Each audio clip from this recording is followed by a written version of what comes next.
اب آ رہی ہے میرے بھائیوں وہ آیت، آپ دیکھیں کہ یہ پورا کانٹیکسٹ آیت نمبر 60 سے شروع ہوا ہے سورۃ النساء کی، کہ منافقین اپنے فیصلوں کے لیے طاغوت کے پاس جاتے تھے، یعنی یہودیوں کے پاس، اور ان کے سامنے جا کے کہتے تھے کہ ہم اوپر سے تو مسلمان ہوئے ہیں لیکن اندر سے تمہارے ساتھ ہیں، تاکہ کل کو اگر نعوذ باللہ اسلام کی دعوت ناکام ہوئی تو ان کے پاس واپسی کا کوئی پلیٹ فارم موجود ہو۔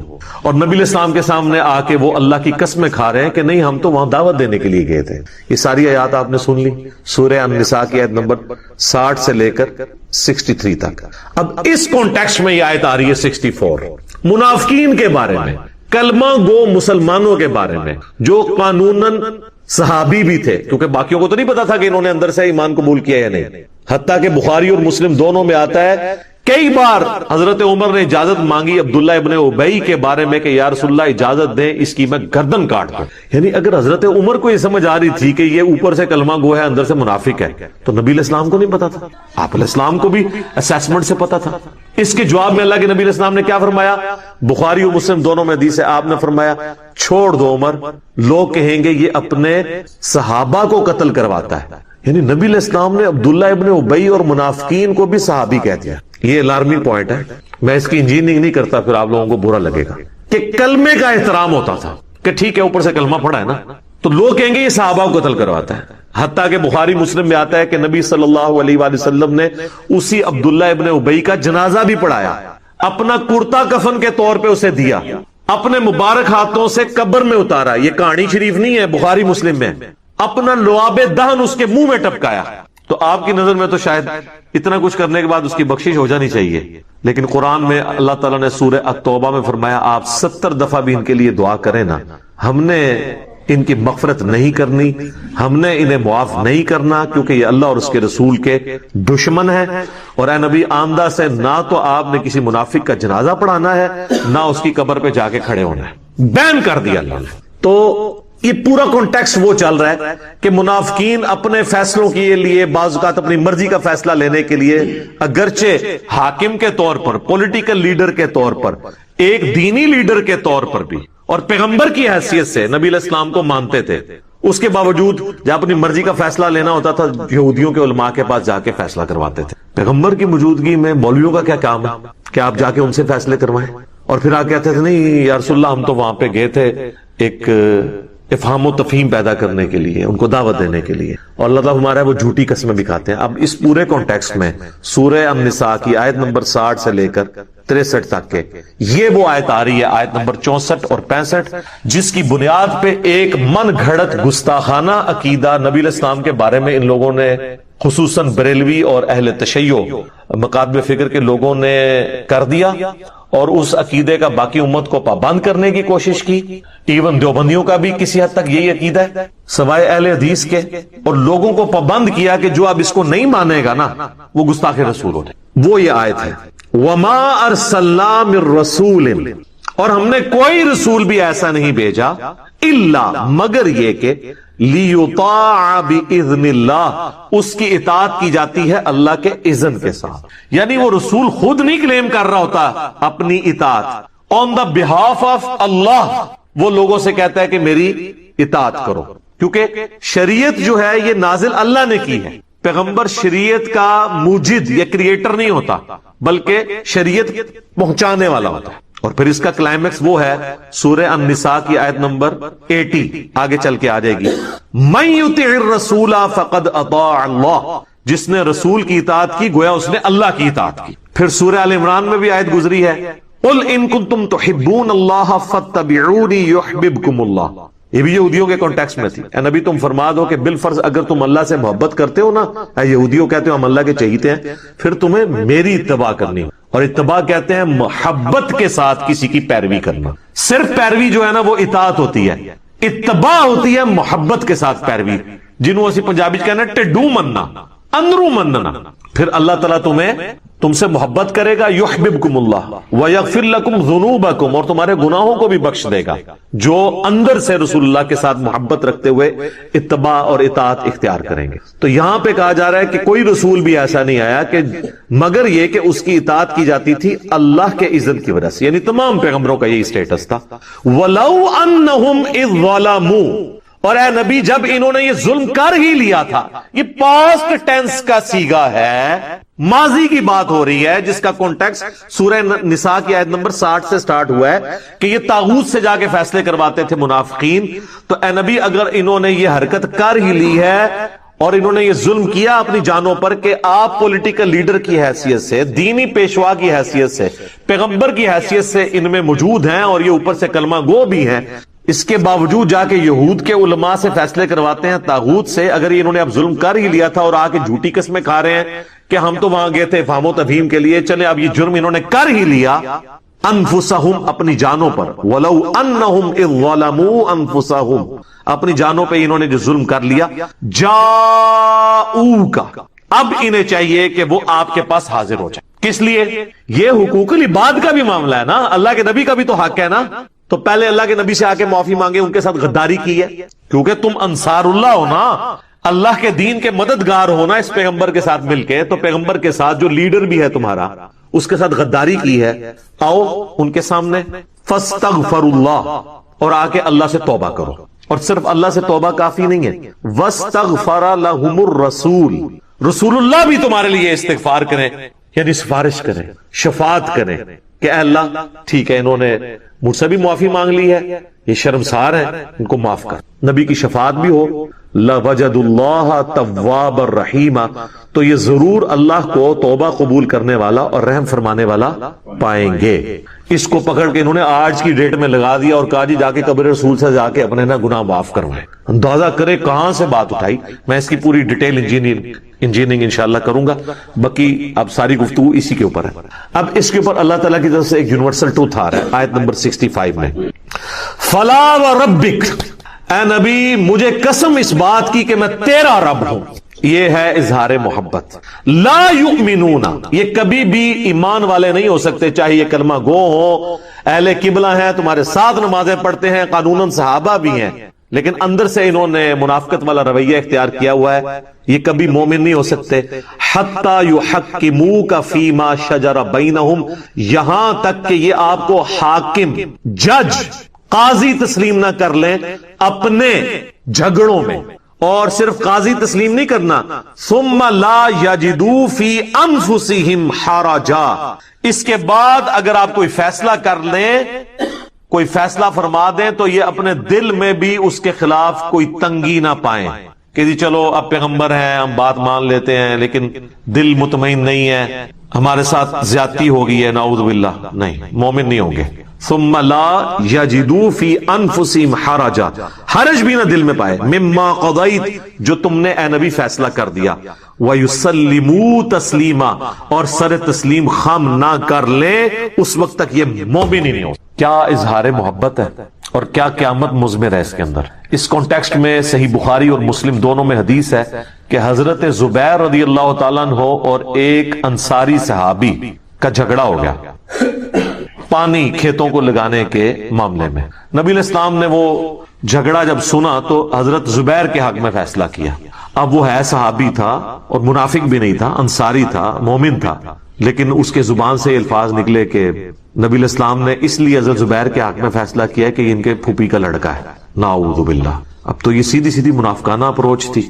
اس کانٹیکسٹ میں پھر اللہ تعالیٰ نے کہا کہ اگر کسی کے دماغ میں وہ کیڑا ہے نا کہ وہ اس قسم کی حرکتیں کر کے بھی رسول اللہ کے فیصلے پر اعتراض کرنے کے باوجود مومن رہ سکتا ہے، وہ مومن کوئی نہیں ہے جب تک دل سے تسلیم کر کے سر تسلیم خم نہ کر دے. اگر دل میں بھی تنگی آئی، ایمان فارغ.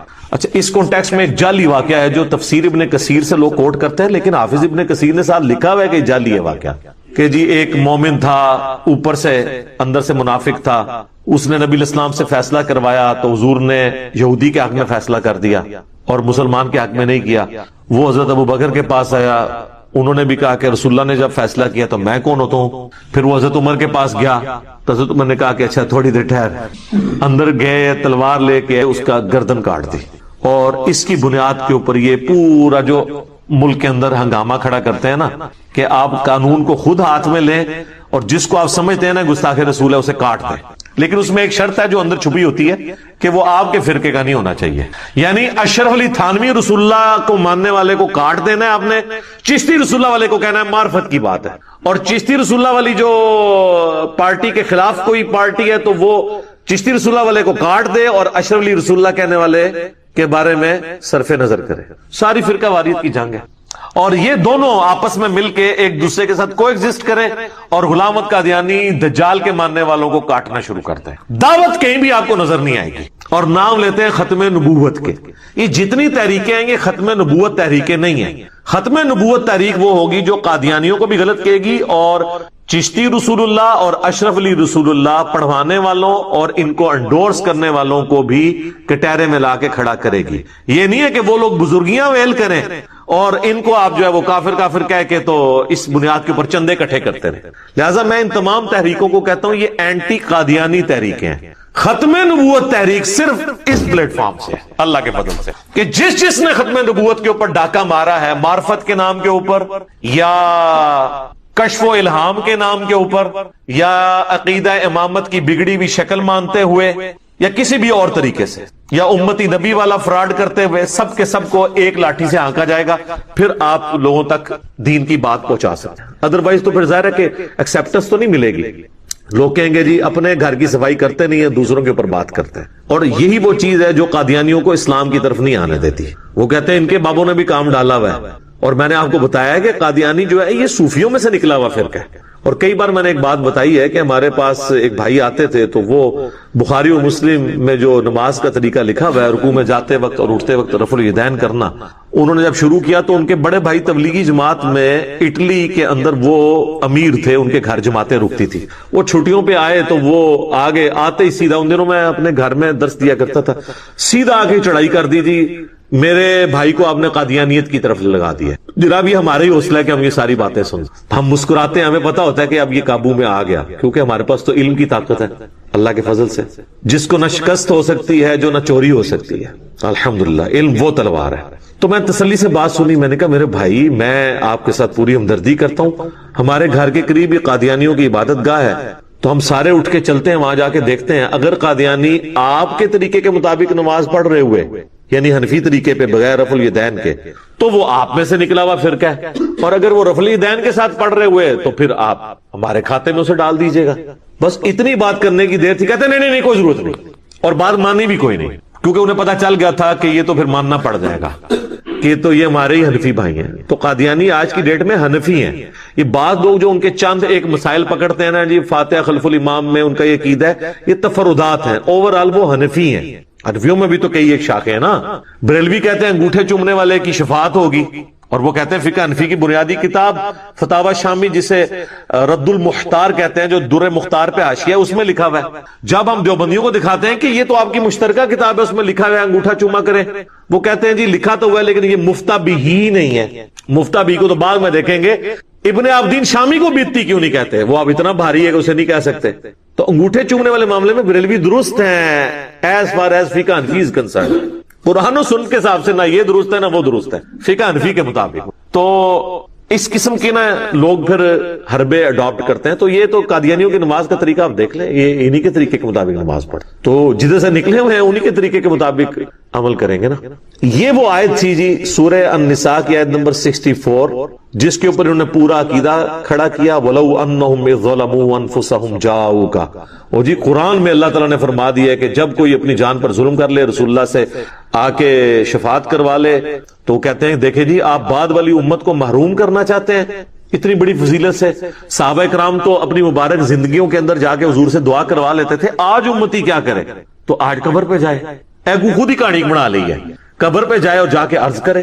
اور یہ عقیدہ بریلوی دیوبندی شیعہ تینوں کا مشترکہ ہے, صرف اہل حدیث اس عقیدے کو درست نہیں سمجھتے. اب یہ دھوکہ دینا کہ جی آج کے لوگ کدھر جائیں جی شفاعت کے لیے, صحابہ کرام تو اتنا فائدہ اٹھا لیا انہوں نے, آج کے امتی کیا کریں. سر آپ کے بارے میں بھی اللہ کے محبوب صلی اللہ علیہ وآلہ وسلم کی حدیث ہے صحیح مسلم میں کہ جو اذان کا جواب دے اس کے بعد مجھ پہ درود شریف پڑھے اللہم صلی علی محمد وعلی آل محمد اور پھر الوسیلہ والی دعا مانگے تو قیامت والے دن میری شفاعت اس کے لیے حلال ہو جائے گی. اس کے لیے قبر رسول پہ جانا ضروری نہیں ہے، یہاں پہ بھی آپ یہ سب کچھ کریں آپ کو فضیلت ملے گی۔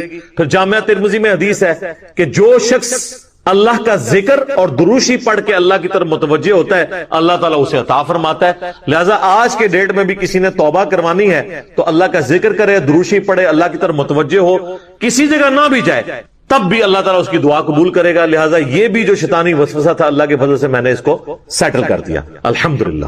اب اس عقیدے کی بنیاد کیا ہے وہ چند ایک باتیں میں ایک ایک کر کے اسے کور کر دیتا ہوں۔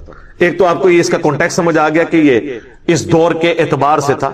وہ کہتے ہیں جی قرآن کی آیات تو جنرل ہیں، آپ ان کو حضور کے زمانے تک کر رہے ہیں۔ یہ وہ لوگ ہیں جب انہیں ہم توحید کی کوئی آیات بتاتے ہیں کہتے ہیں یہ تو بتوں کے بارے میں ہے، تو کافروں کے بارے میں نازل ہوئی ہیں، اور جب یہ آیت آئی تو اس کو آج بھی فٹ کرنے کے لیے تیار ہے۔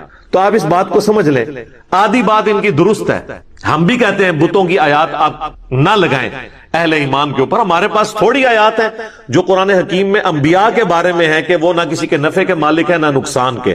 سورۃ الاعراف آیت نمبر 188 بالکل واضح آیت ہے جس کے اندر اللہ کے محبوب صلی اللہ علیہ وآلہ وسلم کے بارے میں آیا قُلْ لَا أَمْلِكُ لِنَفْسِي نَفْعًا وَلَا ضَرًّا، اے نبی تم فرما دو میں تو اپنی جان کے لیے بھی کسی نفع اور نقصان کا مالک نہیں ہوں، إِلَّا مَا شَاءَ اللَّهُ، ہاں مگر جو اللہ میرے لیے فیصلہ کرتے۔ وَلَوْ كُنْتُ أَعْلَمُ الْغَيْبَ، اور اگر میں خود غیب جان لیتا، لَاسْتَكْثَرْتُ مِنَ الْخَيْرِ، تو میں بہت خیر کثیر جمع کر لیتا، وَمَا مَسَّنِيَ السُّوءُ، اور مجھے کبھی کوئی تکلیف نہ پہنچتی۔ جب مجھے پہلے ہی پتا چل جاتا کہ میرے ساتھ یہ معاملہ ہونے والا ہے میں کوئی اس کا تدارک کر لیتا۔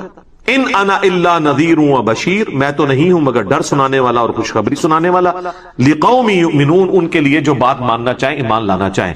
تو یہ واضح قرآن میں آ گیا ہے تو اس کی بات تو ضرورت ہی نہیں ہے۔ پھر سورۃ المائدہ میں اللہ تعالیٰ نے اولو العزم پیغمبر عیسیٰ ابن مریم اور ان کی والدہ جو اولیاء کی سردار ہیں، ان سے بڑھ کے تو کوئی بزرگ نہیں ہو سکتا نا جو پیغمبر کی ماں ہے، ان کے بارے میں ہے مل مسیح ابن مریم الا رسول، المائدہ 75۔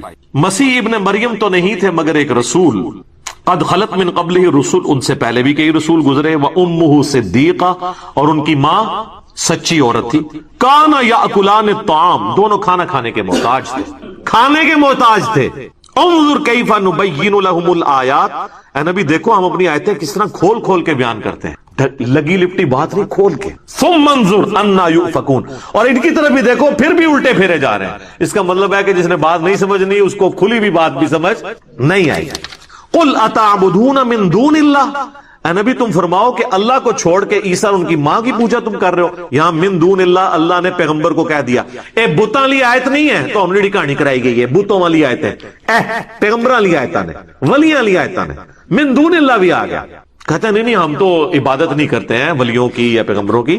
سر اگلی بات بھی سنیں، ما لا یملک لکم ضرا ولا نفعا، وہ عیسیٰ اور ان کی ماں جو نہ تمہارے نقصان کے مالک ہیں نہ نفع کے۔ تو مسئلہ یہ نہیں ہے کہ آپ عبادت کرتے ہیں نہیں بابوں کی، اللہ کہہ رہا ہے بابا کیا، حضرت عیسیٰ اور ان کی ماں بھی کسی کے نفع اور نقصان کے مالک نہیں ہے، تو بابے کدھر؟ کہتے ہیں ایڑا جملہ آگے بولتا ہے نا، اینی تو بھائی دنیا چینج لے کے آندی ہے، اسی نے تو دنیا ورنہ تو دنیا توحید اتنے عرصے تو فعال ہو رہی سی، ہن کے فرق پہ گیا، اے فرق پہ ہے۔ واللہ هو السمیع العلیم، اور اللہ ہے سننے والا اور علم والا۔ یہاں من دون اللہ بھی آ گیا اور مشکل کشائی کی نفی بھی ہو گئی، تو یہ بالکل واضح ہے۔ تو یہ کہتے ہیں کہ بتوں والی آیتیں وہ لگاتے ہیں اولیاء اللہ کے، وہ تو آیتیں اللہ تعالیٰ سے موجود ہیں، اور یہ پھر ہمیں کہتے ہیں جی آپ ان آیات کو نا جی وہ افاقی سمجھیں۔ ہم افاقی ضرور سمجھیں گے اگر وہ آیت اسی طریقے سے ہو۔ آپ بھی ان آیات کو افاقی نہیں مانتے، نہ مان سکتے ہیں۔ وَلَوْ أَنَّهُمْ إِذْ ظَلَمُوا أَنفُسَهُمْ جَاءُوكَ، سورہ النساء نمبر 64 اور 65 کو افاقی مان کے بتائیں کس طرح مانیں گے؟ آپ اس کے اوپر عمل ہی نہیں کر سکتے۔ اس اعتبار سے جو آپ سمجھتے ہیں، یہ دو چیزیں آپ سمجھ لیں، یہ بنیادی چیزیں۔ ایک ہوتی ہے سیاق و سباق، جسے ہم کہتے ہیں کانٹیکسٹ، کہ اس آیت کے اندر جو حکم بیان ہوا ہے یہ کس پس منظر میں، اس کا کانٹیکسٹ کیا ہے، وہ قرآن کے اندر ہی موجود ہوتا ہے۔ قرآن اپنے کانٹیکسٹ میں کسی حدیث کا محتاج نہیں۔ دوسری چیز ہوتی ہے شان نزول۔ شان نزول یہ ہوتا ہے کہ یہ کن حالات میں آیت نازل ہوئی، اس سے کوئی فرق نہیں پڑتا، اس کا حکم اینڈ پہ وہی رہتا ہے۔ اس کو میں مثال سے سمجھاتا ہوں۔ ٹریفک سگنل میں گرین کے اوپر چلنا ہے اور ریڈ پہ رکنا ہے، اس کا بھی تو کوئی شان نزول ہوگا نا، کسی کے دماغ میں یہ بات آئی ہوگی کہ گرینری جو ہے وہ پتے گرین ہوتے ہیں، یہ پازیٹیو علامت ہے، لہذا ہم اس کے اوپر ٹریفک چلا دیتے ہیں، اور بلڈ کا کلر ریڈ ہوتا ہے، اس ریڈ پہ ہم رک جاتے ہیں۔ اگر اس کی آپ تحقیق کر کے شان نزول ڈھونڈ بھی لیں تو اینڈ ریزلٹ تو وہی رہنا ہے کہ گرین پہ چلنا ہے اور ریڈ پہ رکنا ہے۔ یہ سمجھتے ہیں کہ شان نزول سے شاید اس کے الٹ رزلٹ نکل آئے گا، مثلا ایاک نعبد و ایاک نستعین کے شان نزول سے یا شیخ عبد القادر جیلانی مدد ثابت ہو جائے، نہیں ہونا پائی، کیونکہ سورہ النساء کی آیت نمبر 82 ہے، اگر قرآن اللہ کے سوا کسی اور ہستی کی طرف سے نازل ہوا ہوتا تم اس میں اختلاف کثیر پاتے کہ پہلے صفحے پہ اور لکھا ہوا ہے اور 300 صفحے پہ جا کے اور لکھا ہوا ہے۔ اگر پہلے صفحے پہ لکھا ہے نا ایاک نعبد و ایاک نستعین، اب پورے قرآن میں اس کے خلاف کوئی آیت نہیں آئے گی، اس کی تشریح میں آ سکتی ہے، جس نے سورہ المائدہ میں آیا وَتَعَاوَنُوا عَلَى الْبِرِّ وَالتَّقْوَى وَلَا تَعَاوَنُوا عَلَى الْإِثْمِ وَالْعُدْوَانِ، نیکی پرہیزگاری کے کاموں میں ایک دوسرے کی مدد کرو، برائی میں نہ کرو۔ ظاہری اسباب آپ اختیار کر سکتے ہیں، اس میں تو حکم ہے۔ وہ مفتی اکمل صاحب نے کتاب لکھی، اس میں لکھتے ہیں کہ کیا امی سے روٹی مانگنا بھی شرک ہے؟ یہ بھی اللہ سے مانگنی چاہیے۔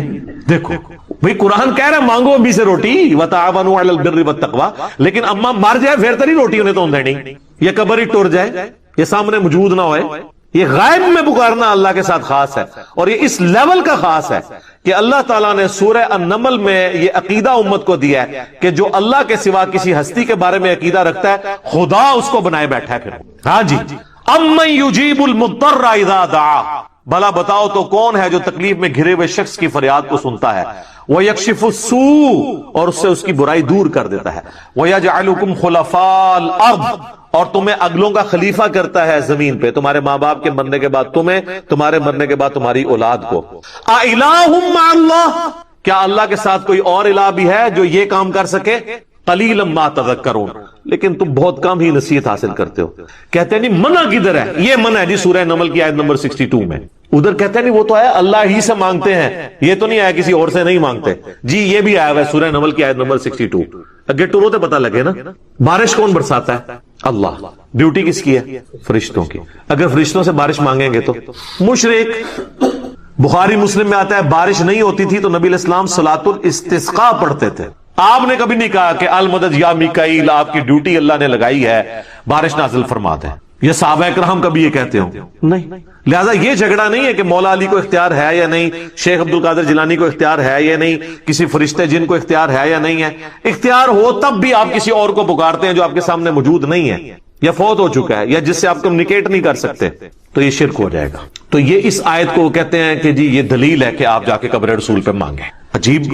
اور پھر اس کے لیے پھر وہ جھوٹے سہارے لیتے ہیں، وہ کہتے ہیں جی تفسیر ابن کثیر میں ایک روایت موجود ہے، وہ اگلے دن طارق جمیل صاحب بھی بیان کر رہے تھے۔ طارق جمیل صاحب کا بیچاروں کا کیا قصور ہے، ان کے بڑوں نے تقی عثمانی کے والد صاحب جو مفتی شفیع تھے، معارف القرآن میں انہوں نے بھی یہ نقل کی ہے، اور احمد بریلوی صاحب کا جو ترجمہ کنز الایمان اس کی جو شرح لکھی کی خزائن العرفان انہوں نے بھی نقل کیا ہے، اور ابن کثیر سے نقل کیا۔ ابن کثیر لکھ کے چلے گئے ہیں ایک بے سند روایت، نہ انہوں نے اس کی کوئی سند بیان کی۔ بھئی ابن کثیر تو 8ویں صدی ہجری میں آئے ہیں، جب تک وہ سند نہیں پوری کرتے نبی علیہ السلام تک کسی واقعے کی، ہم اسے کیسے مان لیں کہ جی نبی علیہ السلام کی وفات کے بعد ایک پینڈو شخص تھا، کوئی عرابی تھا، وہ قبر رسول پہ آیا اور اس نے کہا یا رسول اللہ قرآن میں حکم آیا وَلَوْ أَنَّهُمْ إِذْ ظَلَمُوا أَنفُسَهُمْ جَاءُوكَ، تو میں نے اپنی جان پہ ظلم کیا، میں آپ سے دعا کروانے کے لیے آیا ہوں۔ تو ایک اور شخص وہاں بیٹھا تھا، اسے اونگ آ گئی، وہ خواب میں حضور علیہ السلام آئے اور کہا اس کو بشارت دو کہ تجھے بخش دیا گیا اور میری شفاعت تیرے حق میں قبول کر لی گئی۔ وہ کہتے ہیں دیکھیں جی قبر پہ جا کے آپ مانگ سکتے۔ لکھی کہاں ہوئی ہے؟ وہ کہتے ہیں روایتوں میں آیا ہے،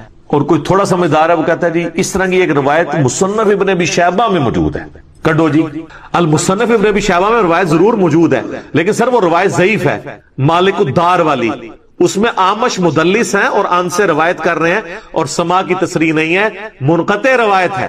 صحیح مسلم کے مقدمے میں امام مسلم نے لکھا ہے کہ مدلس کی آن والی روایت سما کی تصریح کے بغیر ضعیف ہوگی جب تک وہ حدثنا یا اخبرنا بیان نہیں کرے گا، وہ ان سے روایت کر رہا ہے، یہ روایت ضعیف ہے مالک الدار والی کہ وہ حاضر ہوئے قبر رسول پہ وَلَوْ أَنَّهُمْ ظَلَمُوا أَنفُسَهُمْ جَاءُوكَ، پھر انہیں اونگ آ گئی، نبی علیہ السلام خواب میں آئے، فرمایا عمر کو جا کے میرا سلام کہنا اور اسے کہنا کہ سختی نہ کرے، ان قریب اللہ تعالیٰ تمہیں سراب کرے گا۔ اور یہ پیغام کس کو جا کے دے رہے ہیں؟ حضرت عمر کو۔ جعلی روایت ہے، حضرت عمر کو پیغام دیتے تو آگے کیا ہونا تھا وہ میں آپ کو بعد میں بتاؤں گا، روایت ہی جعلی ہے، یہ ایسا ہوا ہی نہیں ہے۔ اس میں تدلیس ہے. اور اگر وہ کہتا ہے میں نے اس قانون کو نہیں ماننا محدثین کے, تو پھر ہم اسے پھکی دیتے ہیں کہ مسند امام احمد میں ایک حدیث ہے جو مشکات میں بھی موجود ہے, اس میں سیم حکم ہے. یہ تو آمش تو بہت چھوٹا ہے. ایک تابعی ہے حسن بصری, 70 صحابہ کا شاگرد, وہ ان سے روایت بیان کر رہا ہے کہ نبی علیہ السلام نے فرمایا کہ جو شخص اپنے جاہلی نسب پر فخر کرے اسے کہو کہ تجھے بڑا فخر ہے نا اپنے نسب پہ, اپنے باپ کی شرمگاہ کاٹ کے اپنے منہ میں رکھ لے, اور یہ بات کنائے سے نہ کرو, ڈائریکٹ اس کو کہو کہ تو اپنے باپ کی شرمگاہ کاٹ اپنے منہ میں رکھ. کیا رسول اللہ ایسی بات کر سکتے؟ یہ بھی روایت ضعیف ہے. پھر اس کو بھی صحیح مانو.